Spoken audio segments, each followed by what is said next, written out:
বিসমিল্লাহির রহমানির রহিম। পবিত্র কুরআনুল কারিমে সূরা হজ,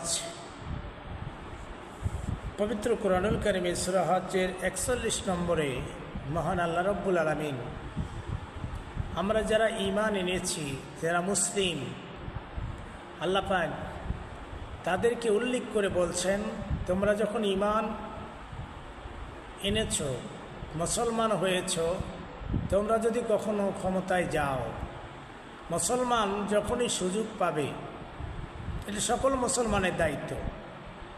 আল্লাহ পাক সে কথা বলছেন, তোমরা কি করবে তখন মুসলমান যখন কোনো ক্ষমতায় যাবে, দায়িত্বে থাকবে।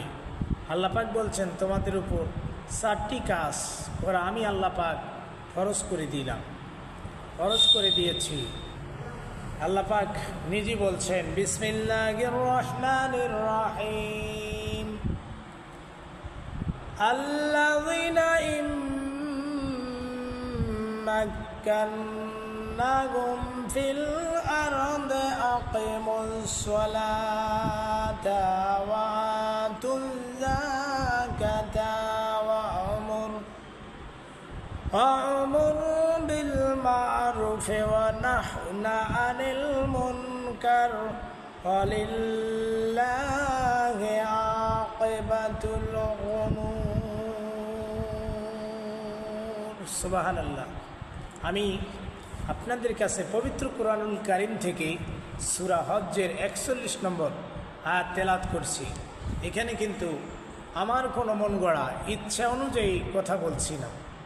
আপনারা যারা বাংলা তরজমা কোরআন পড়তে জানেন, বিশেষ করে তারা এই কোরআনের সূরা হজ্জের 41 নম্বর আয়াত তেলাওয়াত করে দেখবেন। আল্লাহ বলছেন, আল্লাযীনা ইম্মাক্কান্নাহুম ফিল আরদি, যখন আমার কোনো মুমিন বান্দা, মুসলমান বান্দা, ইমানদার বান্দা, মুত্তাকি বান্দা, সালিহিন বান্দা, আল্লাহওয়ালা বান্দা, যাদের অন্তরে আমার ভয় রয়েছে, আমার যারা প্রকৃত বান্দা, আমার যারা প্রকৃত আল্লাহওয়ালা, যার দিলে আছে আমার আল্লাহর ভয়। একমাত্র ভয় থাকতে হবে কার?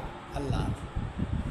রবের ভয় থাকতে হবে না, রবের ভয় থাকতে হবে রবের। তাহলে আপনি প্রকৃত আল্লাহওয়ালা বান্দা হতে পারবেন।